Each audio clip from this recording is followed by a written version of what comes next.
Let me ask you something. Have you ever looked at your savings and thought, I'm doing everything right, so why does this still feel pointless? You save a little every month, you avoid unnecessary spending, you try to be responsible, and yet life keeps getting more expensive.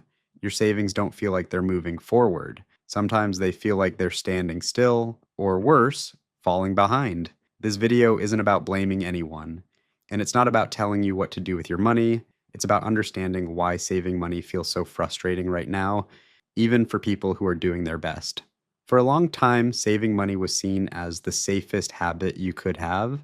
Put money aside, be patient, let time do the work. And for decades, that mindset made sense. But today, something feels different. People save more than ever, yet feel less secure.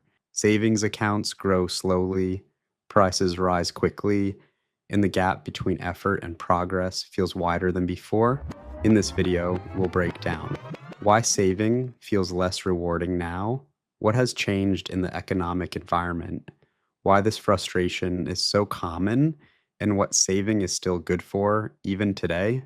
No hype, no panic, just a clear look at what's really happening. In the past, saving money had a very clear purpose. It protected you, it gave you options, it created a sense of stability. Prices moved slowly, housing was cheaper relative to income, daily costs didn't change as fast. When you saved money, it felt like progress. You could see it, you could plan around it. Saving wasn't exciting, but it worked, and that memory still shapes how many people think about money today. The problem is, the world that made saving feel effective is not the same world we're living in now. One of the biggest reasons saving feels useless now is simple. Costs grew faster than savings. Rent, groceries, healthcare, education, transportation, all of these became more expensive, often faster than wages and savings accounts could keep up. So even if you save consistently, your savings are measured against a moving target. You're not standing still, the finish line is moving away. That creates frustration, not because saving is wrong, but because expectations haven't adjusted to reality. Another reason saving feels unrewarding is how slow it looks on paper. You deposit money, you wait, and the number barely changes. Interest feels small, growth feels invisible. This doesn't mean savings accounts are broken, it means they were never designed to feel exciting. Their purpose has always been stability, not growth.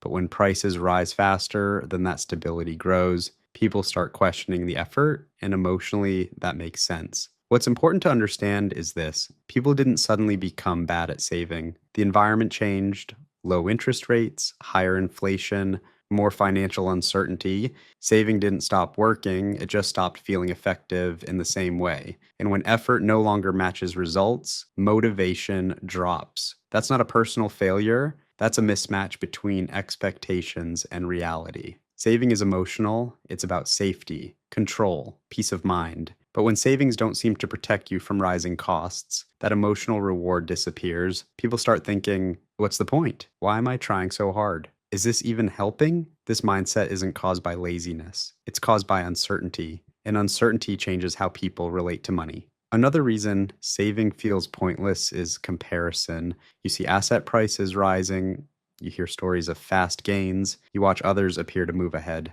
and your savings, slow, quiet, patient, feel invisible by comparison. But comparison distorts reality. It highlights outcomes, not risks, and it makes steady habits feel small, even when they still serve an important purpose. Even in today's environment, saving still matters, not as a growth tool, but as a foundation. Savings provide flexibility, emergency protection, time to make decisions calmly. Saving isn't about winning, it's about not being forced into bad choices. That role hasn't disappeared, it's just less celebrated than before. When saving feels unrewarding, people stop paying attention, they delay decisions, they avoid thinking about money, they hope things stabilize on their own. This reaction is understandable, but confusion doesn't remove pressure, it just postpones it. Understanding what saving can and cannot do is more helpful than abandoning it entirely. Today, people are forced to think more actively about money, not because they want to, but because the margin for error is smaller. Saving alone no longer feels like a complete solution. That doesn't mean it's useless, it means it's only one part of a bigger picture. and recognizing that shift is the first step toward clarity. Saving money feels useless now because expectations stayed the same while the environment changed. Saving didn't fail, the role of saving evolved. Once you see it that way, the frustration starts to make sense, and confusion turns into understanding. Another reason saving feels useless today is because it feels disconnected from daily life. You save on a screen, numbers go up slowly, but real life happens offline. Bills arrive suddenly, prices change without warning.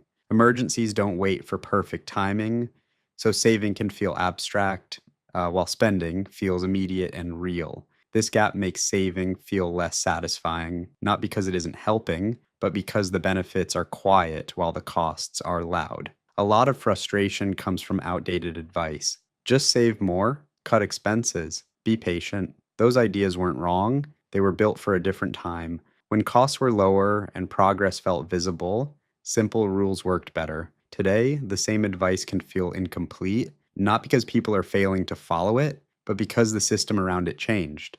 Understanding this helps remove guilt from something that was never fully in your control. The biggest shift isn't about money, it's about clarity. When you understand what saving is meant to do and what it isn't, the frustration softens. Saving stops feeling like a broken strategy and starts feeling like a supporting one.